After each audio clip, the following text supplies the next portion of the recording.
Bonsoir messieurs, ou bonsoir si vous débabarquez d'une autre vidéo. J'espère que vous allez bien, que vous avez apprécié les vidéos précédentes. Et pour ceux qui n'ont pas compris la dernière, écoutez, si j'étais un groupe de rock, ça serait l'équivalent d'une B-side. Est-ce que vous êtes membre du club? Oui ou non?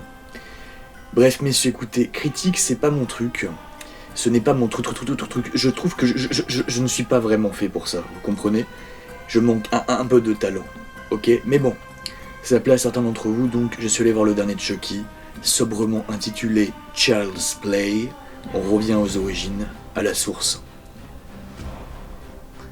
Avec la mention la poupée du mal en français. Parce que cette fois, Chucky il est très méchant. Oh oui, beaucoup plus méchant qu'avant. Donc avant de commencer cette petite critique sympathique, déjà j'ai fait une vidéo sur la saga de Chucky. Si vous ne l'avez pas vue, je vous invite à aller la voir avant de regarder celle-là. Pour comprendre un petit peu mon point de vue sur tous les épisodes, je vais pas me répéter.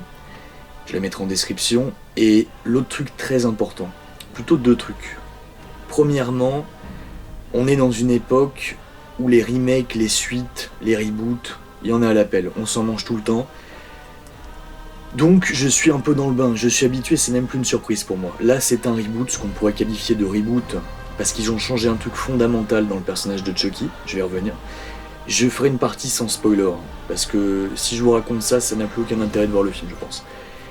La deuxième chose, très importante, il va y avoir une série télé de Chucky qui va débarquer très prochainement, ok, qui va faire suite au 7ème film qui s'appelait Cult of Chucky, donc on va rester dans la même continuité dans cette série télé. Et s'il n'y avait pas cette série qui avait été annoncée, où Don Mancini est toujours aux commandes, je pense que j'aurais été un peu plus dur avec ce reboot. Vous comprendrez pourquoi. Bref, ça c'était pour le mentionner parce que vous allez peut-être me trouver un petit peu généreux avec le film. Un petit peu gentil, mais en fait, quand je vais au cinéma maintenant, quand je vois un nouveau film, mes attentes sont proches du néant. On est proche de zéro, j'attends plus rien, comprenez ? Bref, écoutez, c'est parti. Donc, Child's Play, remake, reboot, vous me direz, moi je pensais plutôt en reboot, de Lars Klevberg. Alors, retenez bien son nom, parce que moi, à la fin de la critique, je l'aurais déjà oublié, parce que qui s'appelle comme ça? Lars Klevberg. Je ne sais pas ce qu'il a fait avant, il est complètement inconnu au bataillon, le gars, mais n'empêche qu'il a fait un bon taf. La réa est soignée, je n'irai pas jusqu'à dire que le découpage est complètement dingue, mais on voit qu'il a assimilé la grammaire de base du cinéma, et c'est plutôt sympa. La photo est de qualité, hein, je tiens à le préciser, la photo, j'ai oublié le nom du chef-op, mais elle est de qualité, ça m'a fait plaisir parce que les derniers de Chucky, Curse of Chucky et Cult of Chucky, c'était immonde, hein, parce que le budget est complètement fauché, et ça fait partie de ces films où c'est la mode maintenant, à l'étalonnage, en post-prod, de tout changer. L'image que t'as eue en dur au tournage, bah tu te décides, ah non, je change tout. C'est complètement saturé, hyper sombre, on voit plus rien, t'as des couleurs qui pètent sans que ça soit justifié. Bref, là, on a une photo classe. C'est ce que j'appelle une photo classe. Et ça m'a fait plaisir. Voilà, au niveau de la forme, ce nouveau Chucky est très digne. Donc c'est les producteurs de ça, It, c'est le clown, que bizarrement j'ai bien apprécié. J'ai bien apprécié, alors je n'ai pas lu le bouquin, je l'ai acheté, je n'ai toujours pas lu le roman de Stephen King, hein, je vais m'y mettre. Et j'ai plutôt bien aimé ce premier opus, hein, bizarrement, et j'attends avec une certaine impatience la suite avec Jessica Chastain, là. Je sais pas, je suis curieux.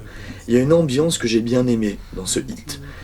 Donc là, c'est le seul truc qui m'a rassuré sur ce Chucky, que ça soit produit par les mecs qui ont produit ça, pourquoi pas. Et c'est aussi produit et distribué par Orion Pictures. Ça m'a fait marrer parce qu'on voit quasiment jamais leur logo dans les films maintenant. Mais c'est eux, vous savez, qui ont la licence Robocop. Quand vous avez vu le remake, ils avaient encore la licence Robocop, on voyait Orion Pictures. Et il y a une petite référence à Robocop dans le Chucky, donc j'ai trouvé ça marrant, ça m'a fait marrer. Mais c'est surtout, voilà, au niveau de la forme, par rapport au dernier Chucky canonique, il y a un peu plus de budget, j'ai l'impression. On n'a pas le budget exact, hein. Je vous rappelle que les deux derniers, on est aux alentours de 6-7 millions de dollars, bref, une misère. Là, je pense qu'on est entre 10 et 12 millions. Et ils n'ont pas étalonné comme des porcs à l'arrivée, donc le film ressemble à quelque chose. Vous voyez, ça m'a fait plaisir. Vraiment. Maintenant, je vais vraiment me concentrer sur le scénario. Sans vous spoiler, mais ça va être compliqué. Je vais devoir vous spoiler, en fait, pour aller vraiment dans le fond des choses. Je vais juste vous vendre ce film comme ça. Je vais vous donner envie d'y aller.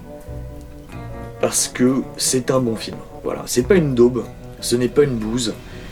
Et j'irais même jusqu'à dire que c'est peut-être la première fois qu'un reboot de saga de films d'horreur culte est réussi.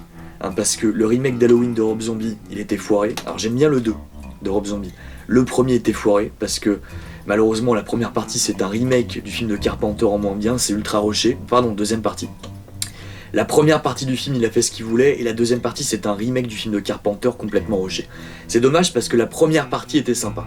Le 2, il a fait n'importe quoi, il a fait ce qu'il voulait, et là, c'est vachement plus acceptable. Le remake de Freddy, je crois que c'est même pas la peine d'en parler. Un Nightmare on Elm Street, le remake, nul à chier. Et Vendredi 13, là, par les Français, c'était pitoyable, catastrophe. La seule bonne idée, c'est que tout le monde y passait avant le générique, au début, là, en opening, tout le monde y passe. C'est ça, c'est le seul truc que je sauve dans le remake de Vendredi 13, c'est que quand, moi j'avais rien vu, je m'étais pas spoilé, quand le film commence, t'as l'impression que ça va être les persos principaux du film, mais ils y passent tous. Ça, j'ai trouvé que c'était une excellente idée, malheureusement après, c'est du caca. Bref, j'oublie certainement d'autres remakes de films d'horreur cultes qui sont pourris. Mais là, Chucky, et je parle vraiment de saga en fait, de saga. Pas de films indépendants, de saga. Voilà. Je pense qu'on peut dire que les sagas qui ont le plus marqué le cinéma d'horreur, les plus cultes en tout cas, en dehors de Massacre à la tronçonneuse, qui est un peu plus niche il me semble, ça va être quand même Halloween, Vendredi 13 et Freddy, et Chucky. Voilà, donc je trouve que là c'est pour la première fois un bon remake, et pas seulement c'est un bon remake, c'est surtout qu'ils ont changé le personnage. C'est-à-dire que le Chucky, je vais pas vous spoiler, sans vous spoiler en fait, le Chucky nouveau, cette nouvelle mouture, cette nouvelle approche, cette nouvelle vision n'a plus rien à voir avec le Chucky qu'on connaissait avant. D'ailleurs, c'est pour ça, à mon avis, qu'ils n'ont pas rappelé Brad Dourif. Peut-être aussi par amitié, Brad Dourif a préféré rester pote avec Don Mancini. Enfin, pote, ils sont déjà potes, c'est pas ça. Je pense qu'il a préféré rester affilié au futur projet de Don Mancini, donc à savoir la série télé, que se mettre sur le film. Peut-être même qu'ils l'ont pas appelé, j'en sais rien. Mais en tout cas, ça explique pourquoi on a un nouveau doubleur qui n'est pas n'importe qui, messieurs. Attention, tenez-vous bien. Le nouveau doubleur de Chucky est Mark Hamill en personne, donc que vous connaissez évidemment parce que c'est Luke Skywalker, mais c'est surtout le Joker dans la série animée Batman. Et franchement, exceptionnel en Chucky. Dans cette nouvelle vision de Chucky, cette nouvelle version, je l'ai trouvé top. Il est à la fois drôle, il est ultra touchant, et il est angoissant.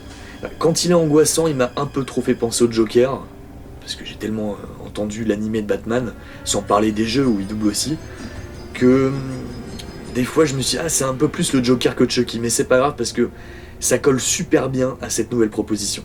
Donc je ne peux pas vous spoiler plus que ça, pour l'instant, pour vous donner envie. Sachez que si vous y allez, oubliez les films précédents, oubliez la saga originelle, même s'il y a beaucoup d'idées reprises du premier film, ils ont essayé de garder la structure globale. C'est pour ça que je sais pas si on peut dire que c'est un reboot complet, parce qu'il y a quand même beaucoup de parties remakées, vous voyez. Mais le personnage n'est tellement plus le même. C'est dur de parler de vrais remakes. Bref.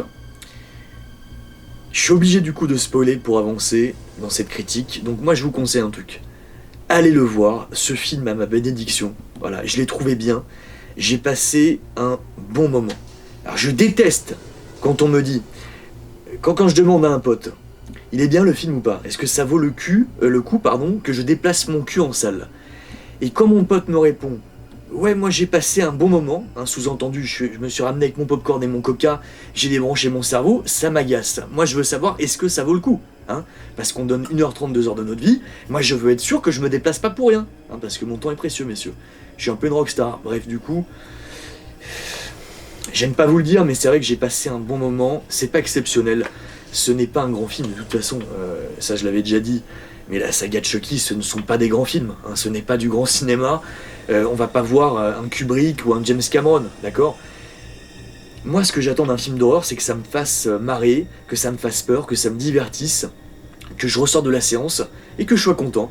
Et là, ça a été le cas, j'ai été content, j'ai trouvé du plaisir, en plus je suis tellement fan de la saga de Chucky, c'est tellement une part importante de mon enfance, que j'étais super exigeant. Et je vais même vous dire un autre truc, c'est que le changement qu'ils ont fait, si j'étais vraiment un vieux fan réac, je l'aurais très mal pris. Et s'il n'y avait pas cette série télé qui allait arriver, qui continuait, qui prolongeait la saga originale, je ne suis pas sûr, honnêtement, que j'aurais été aussi ouvert d'esprit que là je le suis. Vous voyez ce que je veux dire? Donc c'est tout ce que je peux vous dire, sans trop en dire. Ceux qui veulent rester pour la partie spoiler, restez. Pour les autres, ceux qui veulent y aller de manière fresh, foncez dessus. Vous allez pas être déçus, je pense. Vous allez être surpris d'ailleurs. Il y a plusieurs moments dans le film, je ne m'attendais pas du tout à cette direction, et ça commence, j'ai envie de dire, dès les 5 premières minutes. Je m'attendais pas du tout à ça parce que je m'étais pas spoilé, j'avais rien lu. Le seul truc que j'avais vu, c'est la bande-annonce qui me faisait vachement peur parce que le nouveau design de Chucky, j'étais pas vendu. Je le trouvais pas terrible.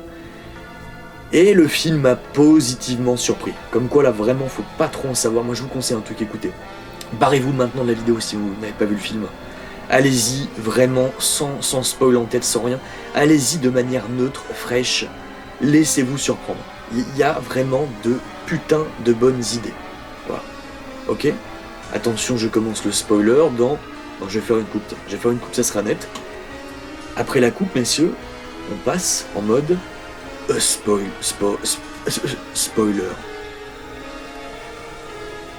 Donc, qu'est-ce que ça vaut, ce nouveau Chucky? Donc, messieurs, attention, c'est spoilant, je vous le rappelle. Ce n'est plus du tout le même Chucky. Charles Lee Ray, le tueur en série, vous oubliez, c'est terminé, il n'y en a plus. Il n'y a plus de délire de « je transfère mon âme dans un autre corps », toute la magie vaudou a disparu, il n'y en a plus. Maintenant, Chucky, c'est une poupée ultra high-tech, et c'est tout. Et ça nous expliquait dès le début du film. Donc là, en fait, c'est un fabricant dans l'usine Buddy, qui se fait passer un savon par un de ses supérieurs, donc il assemble les poupées. Et là, vu qu'il s'est fait passer un savon, il est au bout de sa vie, il est énervé, il décide d'enlever les limites dans le CPU de la machine, donc de la poupée. Et donc de la désinhiber en quelque sorte. Voilà le nouveau Chucky. Alors qui déconne? C'est un Chucky bègue, voilà, il déconne, il sait plus parler. Interprété par Mark Hamill. Qu'est-ce que vaut ce nouveau Chucky? Bah écoutez, j'ai kiffé. Je vais quand même dire un truc moi qui m'a fait halluciner. Est-ce que vous avez maté la dernière saison de Black Mirror, la saison 5? Sans deck, il y a un épisode avec Miley Cyrus. C'est quasiment du copier-coller. Alors je ne sais pas s'il y a eu espionnage industriel, je ne sais pas s'il y a eu copie, ou si c'est vraiment complètement fortuit, mais le niveau de ressemblance, hallucinant. Rien que l'app connectée à la poupée, hein, sur la tablette téléphone, là, on retrouve la même chose dans les deux trucs. Le coup de la poupée qui veut se venger, etc. Putain, j'ai l'impression que ça a été écrit par la même personne, mais si bien qu'à la fin, parce que j'ai pas trop kiffé cet épisode avec Miley Cyrus là, de Black Mirror, j'étais un peu déçu pour tout vous dire. J'ai trouvé que ça s'adressait un petit peu trop teenager. C'est bien fait, mais ça s'adresse trop teenager. Vous voyez ce que je veux dire? Alors que là, ce Chucky, putain, imaginez, on aurait eu un feat Black Mirror X Chucky. Ça aurait été méga classe. Bon alors certes, je pense que le budget n'a absolument rien à voir, mais quand même, ça aurait été tellement classe. Au lieu d'avoir cet épisode un peu moisi dans Black Mirror avec la poupée, là, comment elle s'appelait, Ashley O, d'avoir Chucky à la place, ce film, waouh, ça aurait été cool. Bref, écoutez, j'ai beaucoup aimé cette relecture de Chucky. Encore une fois, heureusement qu'il y a la série qui va continuer la saga originale, sinon j'aurais eu les boules quand même. Parce que je m'attendais pas à ça. En fait, j'avais vu le trailer, je ne m'attendais à rien. Pour tout vous dire, le trailer m'avait fait vraiment peur. Surtout le design de la poupée, je trouve qu'elle faisait trop poupée justement. Je me disais putain, mais limite elle est moins bien faite que la poupée dans les précédentes Chucky. Mais en fait, c'est justifié parce que c'est une poupée. Ce n'est plus un être humain qui possède une poupée, c'est juste une poupée high-tech. Et donc du coup, ce que j'ai bien aimé, rien que visuellement, au final c'est une très bonne idée, j'ai l'impression qu'il n'y a quasiment pas de CGI sur la poupée. Peut-être que je me trompe, il y en a peut-être 2-3, mais en tout cas, ce qui est sûr, c'est qu'il y en a beaucoup moins que sur les précédentes Chucky. Parce qu'en fait, on a l'impression tout du long que c'est des animatroniques. On voit que c'est une poupée, on voit que ce n'est pas réaliste. Il n'y a aucun moment où tu te dis « Ah, elle est possédée par un esprit humain ». Non. Tu vois que c'est juste un objet. Et un objet plutôt bien fait, c'est vraiment cool. Ils ont bien bossé sur le design. J'imagine que comme les précédentes Chucky, ils ont dû construire plein d'animatroniques différents. Bref, plutôt cool. J'ai bien aimé, mais surtout en fait, ce que j'ai kiffé, c'est que quelque part, ça prend le contre-pied de ce qu'était le personnage de Chucky dans les films précédents. C'est-à-dire que Chucky, c'était un personnage un peu irrattrapable. Charles Lee Ray, c'est un serial killer, c'est un tueur en série. On n'a pas d'empathie pour lui. La seule raison pour laquelle on aimait bien Chucky, c'est qu'il balançait des punchlines, qu'il était devenu de plus en plus drôle avec les films, et qu'il était assez iconique. Il a un design iconique, mais il faisait plutôt peur dans les 2 premiers films, enfin, surtout le premier. Et de film en film, après, c'est devenu un petit peu de la comédie. Il est devenu attachant par son côté un peu trash, on va dire, par ses blagues de merde. Alors que là, à l'inverse, ils veulent te donner de l'empathie pour Chucky. Ce nouveau Chucky, en fait, ça c'est la meilleure idée du film, c'est qu'à la base il est innocent. En fait, c'est comme s'il avait l'âme d'un petit garçon. C'est une machine qui est remplie d'innocence, qui est destinée pour les enfants. Et donc, en fait, elle n'est pas censée répéter les gros mots. Mais parce qu'au début, t'as le fabricant là qui a décidé de modifier le CPU, d'enlever les limites.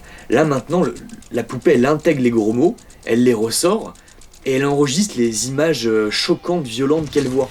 Et elle les reproduit. Il y a une scène où elle regarde Massacre à la tronçonneuse 2, et là du coup, la poupée va s'inspirer d'un des meurtres qu'elle voit dans le film. Ça c'est génial. Ça c'est vraiment une des meilleures idées du film. Même après le fait que la poupée soit très sensible à son maître, donc qui est Andy, dès qu'Andy se plaint par exemple de son beau-père ou d'autres personnages, bah Chucky va l'intégrer et va vouloir, en voulant défendre son maître, ce qui à la base vient d'une intention assez noble, et bah il va aller dans l'extrême, parce qu'il a vu plein de merde, il va décider de buter les personnes qui ont causé du tort à son maître. Et là j'en viens vraiment à la meilleure idée, c'est vraiment ce concept que la machine, c'est pas elle qui déconne d'elle-même, c'est l'être humain qui a corrompu la machine. Vous savez, dans la plupart des œuvres de science-fiction, d'anticipation, en général, c'est la machine qui à un moment donné elle déconne. Au bout d'un moment, la machine elle pète un plomb, elle se retourne contre l'être humain, et on dépeint la machine de manière très négative. Et là, on le voit un petit peu d'ailleurs dans Black Mirror, Charlie Brooker il met pas mal ça en avant, que finalement, ce qui déconne avant toute chose, évidemment, la course à la technologie, ça entraîne plein de problèmes, mais il faut aussi se rappeler qu'à la base, qui construit cette technologie, qui c'est qui la conceptualise, c'est l'être humain. Et là, ce que j'ai adoré, c'est de voir que cette petite poupée qui est remplie d'innocence très enfantine, va se faire corrompre par la médiocrité, en fait tout ce que peut avoir l'être humain de plus laid. Voilà, notamment l'effet de groupe, toutes les conneries que tu balances en groupe, les gros mots, les insultes, les images choquantes, violentes qu'on peut voir, parce que ça vous savez c'est un grand débat, mais parfois on dit qu'il n'y a pas de problème à ce qu'un gosse de 5-6 ans regarde un film d'horreur. Moi, écoutez, vous avez vu comment j'ai tourné, vous avez vu ce qui m'est arrivé, j'ai vu La Mouche à 7 ans, voilà, je pense que c'est un début de réponse, non, je plaisante, mais si j'avais un gosse, je lui montrerais pas des trucs ultra graphiques, parce que je pense qu'autant, il y a des êtres humains, c'est comme tout de toute façon, c'est comme le débat qu'il y avait sur les jeux vidéo, GTA, etc., etc. Je pense pas que l'être humain déconne de lui-même, c'est parce que parfois il est conditionné par des images, et suivant la sensibilité, suivant en fait la dose de sensibilité que quelqu'un possède, il va réagir différemment. Il y a des gens qui vont regarder des trucs, ça va rien leur faire. Il y a des gens qui vont vivre certaines choses, on va peut-être se moquer d'eux, on va les rabaisser, ils vont se prendre un coup de poing dans la gueule ou je ne sais pas quoi. Ça va pas leur faire grand chose, il y en a d'autres, ça va changer leur vie. Ça va complètement modifier leur comportement, ce qu'ils ont au fond d'eux. Vous voyez ce que je veux dire? Là où je veux en venir en fait, c'est que je trouve ça super intéressant d'avoir fait un petit peu la métaphore avec la poupée de ce qu'est un enfant, et qu'en fait dans l'époque dans laquelle on est, qui est de plus en plus ouverte à tout, hein, c'est de plus en plus n'importe quoi, je veux dire que limite maintenant, t'as un gosse, tu lui files une tablette, il a 7-8 ans, ils ont des téléphones portables à 9-10 ans, ils peuvent sur internet avoir accès au porno hyper facilement, à moins que vraiment les parents soient à fond derrière, mais en gros, les gamins de maintenant, ils ont accès à des trucs ultra graphiques qui vont peut-être les choquer à vie, vous voyez, ça va peut-être les rendre tarés, j'en sais rien. Je sais pas ce que ça va créer cette génération, cet accès à autant de choses d'un coup et le fait qu'on mette de moins en moins de limites à tous ces trucs-là. C'est un vaste débat, je pourrais aller dans toutes les directions, mais vous savez, c'est comme le niveau de français. Il suffit d'aller sur les forums de jeuxvideo.com où il suffit d'entendre encore vous entendez parfois des ados parler, même des enfants, il y a des enfants qui disent des gros mots de plus en plus tôt, le niveau de vocabulaire, d'expression de beaucoup de jeunes, dans ce que j'entends, c'est la catastrophe. Même moi, je pense pas avoir été le plus gâté dans ma génération.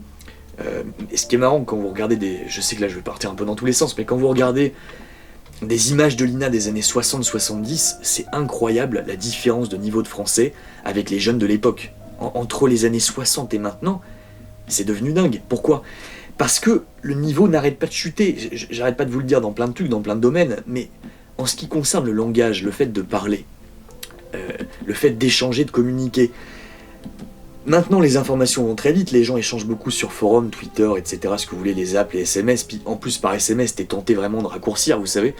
Bref, du coup, les gens écrivent de plus en plus mal, il y a plein de fautes d'orthographe, de grammaire, de fautes de syntaxe, dans tellement de messages que je vois sur Internet. Pourquoi ? C'est parce qu'ils ont accès à tout et n'importe quoi. En fait, je pense qu'il y a beaucoup de jeunes qui regardent n'importe quoi et qui n'échangent pas avec les bonnes personnes. Et qu'il y a un nivellement global vers le bas, et qu'en plus, la plupart du temps, les jeunes sont représentés par des crétins. Voilà. Alors c'est vrai que ça soit YouTube, la télé qui met pas la barre non plus très très haut, bref. Donc écoutez, ça c'est une énorme parenthèse, je crois que je suis parti un petit peu hors piste, mais finalement, je vais essayer de retomber un peu sur mes pas, j'ai trouvé ça intéressant que cette poupée qui symbolise un petit peu l'enfant va se faire corrompre, donc qui est très gentil, très mignon, qui veut être là pour toi, qui veut te chanter une chanson, qui s'inquiète pour toi. En fait, très très vite, vous allez voir dans le film, il va devenir pourri. Et en fait, en l'espace d'une demi-heure, il va basculer de très gentil, adorable, innocent à tueur en série. Vous savez, je vais encore faire un tout petit hors-série, hors sujet. Il y avait une intelligence artificielle qui avait été mise en place, je sais plus, sur Google ou Twitter, et l'IA était devenue nazie et raciste en une heure ou une journée, je ne sais plus. Parce que les gens lui envoyaient plein de conneries dans la gueule, et du coup, l'IA, la machine, elle est devenue tarée. Et du coup, ils ont laissé tomber le truc, ils ont retiré l'IA d'internet. Mais ça m'a fait un peu penser à ça, du coup, c'est Chucky. Il est adorable au début du film, t'as de l'empathie pour lui, tu t'attaches limite à lui. Parce qu'en plus, Marc Hamill, je vous dis, avec sa voix, avec le doublage qu'il a apporté, il apporte vraiment une sympathie. T'as envie de le serrer dans tes bras, la petite poupée, vous voyez ce que je veux dire ? Et très vite, en fait, ça va devenir une énorme merde. Et évidemment, ça c'est... Je pense qu'on pourra se poser la question, parce qu'avec l'intelligence artificielle, vu comment l'être humain, pas tous, mais je pense qu'au fond, beaucoup d'êtres humains sont un peu corrompus, et peut-être que beaucoup d'êtres humains vont faire ça de manière un petit peu triviale, vous savez, pour s'amuser, balancer plein de conneries à une machine, juste pour essayer de voir comment elle va répondre. Finalement, peut-être qu'il y a des machines qui vont intégrer plein de merde, et qui vont devenir tarées, vous voyez. C'est limite un film d'anticipation, ce Chucky, c'est intéressant. Mais c'est aussi une belle métaphore, en fait, de la société dans laquelle on est, la génération dans laquelle on est, et ce que les enfants peuvent recevoir dans la gueule, vous savez, que ça soit les situations familiales, parce qu'il y a plein de trucs, encore une fois, il faudrait que j'aborde, mais il y a de plus en plus de divorces, les gens restent de moins en moins ensemble, donc les enfants sont de plus en plus perturbés, parce qu'ils ne sont plus avec leurs deux parents. Vous voyez, donc parfois, vous avez père adoptif ou mère adoptive qui est complètement conne ou complètement con. Là, vous voyez, c'est le cas dans le film, le père adoptif, enfin, je sais pas si on peut appeler ça adoptif, parce qu'il en a rien à foutre du gosse, mais il est complètement con, et il a une mauvaise influence, du coup, sur le gamin. Vous voyez, et du coup, ça répercute sur Chucky, qu'on pourrait un petit peu voir comme le petit frère, comme le dernier de la famille, vous voyez, qui a rien demandé, qui va s'en prendre plein la gueule, ou pareil pour la bande de potes, avec les mecs tous plus cons et graves les uns que les autres, qui regardent des films d'horreur pour se marrer en bande, mais des trucs horribles, hein, je veux dire, franchement, après, Massacre à la tronçonneuse 2, je ne sais pas si c'est le meilleur exemple de film à regarder à cet âge-là, vous voyez. Moi, je vous dis ça, j'ai vu La Mouche très jeune, mais bon, peut-être pour ça que je suis devenu à moitié taré, remarquez. Je suis pas en train de faire un message sur attention, etc. Mais je pense quand même qu'il faut faire attention aux gens quand ils sont jeunes. Moi, je ne suis pas pour le politiquement correct. Je ne suis pas pour tout ce qui est lisse, etc. En fait, c'est l'inverse, moi, je trouve. Je trouve qu'en fait, plus on grandit, maintenant, plus on évolue dans le monde adulte, plus faut la fermer, plus faut être lisse. En fait, plus limite faut se comporter comme devrait se comporter un enfant. Et à l'inverse, les jeunes, ils font n'importe quoi, ils regardent n'importe quoi, ils entendent n'importe quoi. Pas tous, hein, je suis en train de généraliser. Mais les jeunes, en fait, beaucoup de jeunes sont sont exposés à beaucoup de violence, à beaucoup de trucs absolument terribles. Et du coup, ils ne sont pas politiquement corrects dans leur façon de parler, alors qu'ils devraient l'être à leur âge, ils devraient être mieux éduqués. Et à l'inverse, le monde adulte est de plus en plus lisse, sans couilles, etc., etc. Vous voyez, j'ai l'impression que tout s'est inversé en fait là-dessus. Hein. Ça me fait penser à un truc qu'a dit Soral, hein. Et il est pas tort là-dessus. Quand il avait dit c'est l'inversion de toutes les valeurs. J'aime pas Soral, mais il y a des fois où il a pas dit des conneries. Je ne sais pas comment ça se fait que j'arrive à parler de Soral dans une critique sur Chucky, mais bref, écoutez, c'était à prévoir, évidemment, à chaque fois que je fais un truc, à chaque fois que je parle de quelque chose, il faut tout le temps que ça se barre en couille, messieurs, c'est comme ça. Bref, écoutez, on va essayer de pas faire trop de hors-piste. J'ai bien aimé cette relecture du personnage de Chucky. Je l'ai trouvée touchante, et ce que j'ai le plus apprécié finalement, c'est que ça essaye, sans enfoncer des portes ouvertes, vous voyez, sans faire un truc graveleux, genre regardez, on t'en met vraiment dans la gueule, faire passer un petit message sur la génération actuelle, et également d'expliquer pourquoi on en vient à tuer. Excusez-moi, j'ai fait me démasquer. Pourquoi certains tueurs en série en viennent à tuer. Le truc qui revient le plus souvent, c'est parce que les tueurs en série n'ont pas d'empathie ou très peu. Il y a même des scientifiques qui t'expliquent que c'est parce qu'il leur manque quelque chose dans une zone du cerveau, qu'ils n'ont pas un truc qui fait qu'ils pourraient développer de l'empathie. Ça, j'y crois pas vraiment. Moi, je pense que tout le monde naît égal et innocent. Vous voyez, et je pense qu'en fait, il y a des événements dans ta vie qui, selon la sensibilité de la personne, ça par contre, chacun a sa propre sensibilité. Et ça, je pense que c'est comme tout, c'est comme l'énergie qu'a un enfant ou le manque d'énergie. Ça, c'est quelque chose qui est de l'ordre génétique. La sensibilité, je crois que c'est un peu pareil, c'est à moitié génétique. Je crois qu'il y a des gens qui ont les tripes et d'autres qui l'ont pas. Et pour certaines personnes un peu plus fragiles que d'autres, un événement qui va paraître banal pour quelqu'un va traumatiser la personne à vie et va le rendre taré. Et j'ai bien aimé que dans ce film, il te montre qu'à la base on a une poupée qui est destinée pour les enfants, donc c'est un peu la métaphore d'un enfant complètement innocent, qui par la pourriture environnante en fait, parce que les êtres humains ont de plus mauvais, de plus malsains, va devenir psycho, va devenir tueur en série. Ça, j'ai trouvé ça vraiment intéressant. Voilà, c'est pas trop surligné, c'est juste ce qu'il faut. Voilà, et encore une fois, je trouve que c'est intéressant avec le personnage du père adoptif, qui n'est pas montré comme quelqu'un de sympathique. Et ça, malheureusement, je crois que ça arrive de plus en plus souvent dans cette société actuelle, parce que les gens font de moins en moins d'efforts pour rester ensemble. Bref. Bon, après, tout le monde a ses raisons, je juge personne, hein, et je ne juge pas évidemment s'il y a des parents qui passent par là, qui trouvent que... Je ne juge pas vos enfants, c'est un constat global que je fais. Je trouve que le niveau là aussi a un peu chuté sur l'éducation, sur le vocabulaire, etc. etc. C'est mon avis, écoutez. Peut-être que le jour où j'aurai un enfant, je serai encore pire. Hein. Je ne sais pas, parce que moi c'est vrai que je suis très généreux, on va dire, avec les enfants. J'ai fait beaucoup de babysitting et je ne sais pas si je serai un très bon père. Pour tout vous dire, ça se trouve, je vais être ultra laxiste. Alors, les figurines, ça va bien, je peux vous le dire. Bref, écoutez, bonne relecture. Content que Chucky continue dans 2 embranchements différents, ça me fait plaisir. Voilà, moi je suis fan de la saga originale et je pense que je vais bien apprécier les films qui vont suivre, parce qu'il faut continuer. Le tout que j'ai trouvé abusé, c'est la fin du film. Voilà, la fin, ils sont pas allés au bout du truc, parce que Chucky qui est un peu upgradé, qui peut allumer des écrans, qui peut contrôler des poupées, putain, moi j'aurais bien aimé qu'à la fin t'aies une armée de Chucky. Oui, que ça se devienne vraiment complètement nawak, un petit peu l'image de Cult of Chucky, que l'on se retrouve avec 100 Chucky contre Andy, sa mère et le détective. Puis je sais pas, l'armée qui intervient, enfin ça aurait pu être rigolo. Non, du coup ils l'ont joué un peu soft, en fait ils ont vraiment essayé de se caler sur le premier film. C'est pour ça que c'est à la fois un remake et un reboot. Oui, c'est un reboot dans le sens où on a complètement changé de Chucky, mais c'est un remake dans le sens où vraiment... la structure narrative est exactement la même que celle du premier. Même vous prenez une scène toute conne, dans les 2 films, la mère d'Andy n'est pas très riche. Dans le premier film, elle va avoir un SDF pour lui acheter la poupée de Chucky.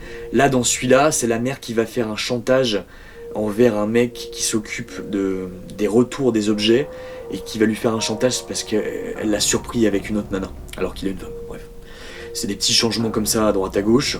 En fait, ce qui est fondamental, ce qu'ils ont vraiment changé, ce qui est fondamental, c'est la personnalité, la nature en fait de Chucky et les messages qui vont avec. En fait, ce qu'ils ont apporté avec cette nouvelle thématique, qui est du pur Black Mirror. Voilà, ça aurait pu être un épisode de Black Mirror. Du reste, écoutez, j'ai bien aimé les acteurs. Alors j'ai retenu, excusez-moi aucun nom, parce que les mecs sont complètement inconnus. Je les ai vus nulle part, ce qui est pas plus mal. En dehors de Mark Hamill, bien évidemment, qui fait un travail 4 étoiles. 4 étoiles, vraiment. À la hauteur de Brad Dourif, voilà, c'est un Chucky différent. Je pense que ça prendra plusieurs films avant que je vous dise vraiment lequel je préfère, je pense qu'on s'en fout, en fait j'aime les deux. Voilà, j'aime vraiment cette relecture. Maintenant, écoutez, pour être un peu plus dur, tout ceci étant dit, vous avez vu que je suis quand même positif, moi je vous le recommande, mais, ça reste un remake, reboot. C'est pas ultra imaginatif, alors ça l'est plus que beaucoup de remakes qui se sont plantés, hein, qui ont malheureusement fait que du copier-coller. C'est pour ça que je pense que là, c'est vraiment la première fois qu'on a un remake de saga de films d'horreur culte réussi, parce que pour une fois, putain, ils ont complètement changé l'approche. Rob Zombie avait essayé de le faire avec son premier film. Malheureusement, les producteurs lui ont demandé quand même de « Hey, mec, tu vas quand même te cantonner. La deuxième partie, ça sera le remake exact du premier film. » Du coup, le premier, malheureusement, il a le cul entre deux chaises. Et c'est seulement le deuxième film Halloween qui est vraiment excellent. Voilà, moi je le considère excellent. Mais à chaque fois qu'ils ont rebooté une série, ça n'a pas marché parce qu'ils ont voulu refaire la même chose. Un truc qu'on connaissait déjà par cœur. Là, c'est cool d'avoir un truc plus frais. D'être surpris.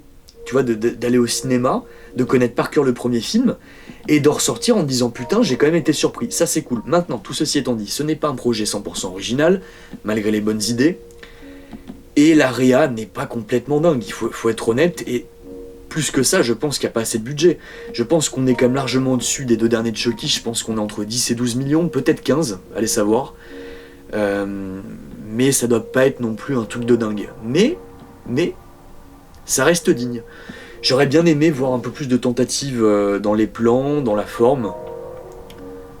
Ah, et la BO. J'ai oublié de parler de la BO. Elle est sympa, elle fait le taf, elle est très référentielle. Aux derniers épisodes, le thème en fait qu'on entend en ouverture est pas mal. Il est plutôt sympa. Et moi j'ai bien aimé.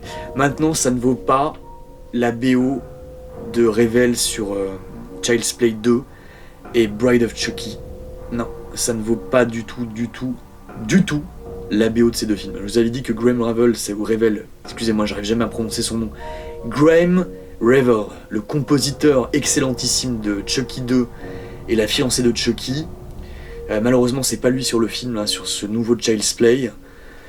J'ai trouvé que la BO faisait le taf. En fait, le thème qu'on entend en ouverture, qu'on entend 2-3 fois, il est très cool. En fait, il est complètement pompé sur un des thèmes des derniers Chucky. J'ai bien aimé. Sur le reste du film, un peu moins. Et j'étais un peu déçu parce que ça, j'ai trouvé que la BO était excellente. Et je m'attendais à voir une BO du même acabit. Malheureusement, c'est pas le cas. Voilà. Même au niveau de la forme, c'est pas aussi bien que ça. Ça, je vous dis franchement, il était plutôt cool. Je vais aller voir la suite, messieurs. Bref, en tout cas, pour moi, c'est quasiment du tout bon. Hein, c'est pas un chef-d'œuvre, c'est pas du grand cinéma. Mais c'est un remake enfin digne. Et si vous voulez absolument que je le classe dans la saga de Chucky,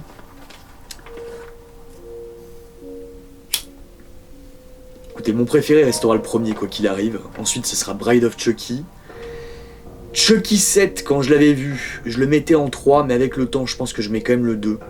En fait, c'est le 1, le 4, le 2 et le 7. Voilà. Et ce remake, je le mettrais honnêtement entre le 4 et le 2. Presque au niveau du 4. Écoutez, il faut que je le revoie. Je le reverrai. Il faut que je le remate. Peut-être que je pourrais le mettre au niveau du 4. Quand même non, parce que la réa de Ronnie Yu est exceptionnelle. Que c'était une putain de suite et que la BO était trop mortelle et la réa était top. Donc non. Non, après le 4. Je le mettrai après le 4. Voilà. Donc ça vous indique quand même que c'est un bon film. Que vous allez pas perdre votre temps si vous êtes fan de Chucky. Il y a mon chaton qui éternue, je sais pas ce qu'il a, je vais aller le voir. Si vous êtes fan de Chucky les mecs, et si vous hésitiez, si vous étiez doutage, comme moi je l'étais, foncez, plutôt cool. Écoutez, j'espère que ce petit format vous a plu. Dites-moi aussi si la photo vous plaît plus, comme ça vous préférez quand je suis un peu moins éclairé. J'ai l'impression que ça en gêne quelques-uns que je sois trop éclairé. J'ai une sale gueule, je reviens pas, c'est ça. Du reste, on a un connard ou des connards qui ont je sais pas combien de fake comptes qui blindent les vidéos de dislike ces derniers temps. Ça doit faire un mois qu'on se tape ça, et franchement c'est casse-couille quoi. Parce que chaque vidéo qu'on sort, il y a 40 dislikes qui arrivent d'un coup. Je comprends pas. Alors qu'il y a quasiment que des bons retours. Donc les mecs, je le demande pas à chaque fois, mais si vous pouviez me blinder, celle-là je m'en fous. C'est une critique, mais blindez-moi les dernières vidéos de like. Celle-là aussi. Blindez-moi ça de like si vous aimez le format. N'hésitez pas à me demander, je sais pas, des sujets que vous aimeriez que j'aborde. J'ai noté pour l'avion. je vous prépare un room tour, et puis il y a Charles Manson évidemment, mais je vais quand même vous sortir quelques vidéos filler, ce que je considère comme du filler parce que c'est assez rapide à faire, pour vous maintenir divertis. Parce que oui, vous êtes important pour moi. Même si vous n'êtes pas tous membres du club. Merde, on peut pas être parfait. Bref, messieurs, très bonne soirée. Likez-moi cette vidéo, et je vous dis à très bientôt. Ciao messieurs.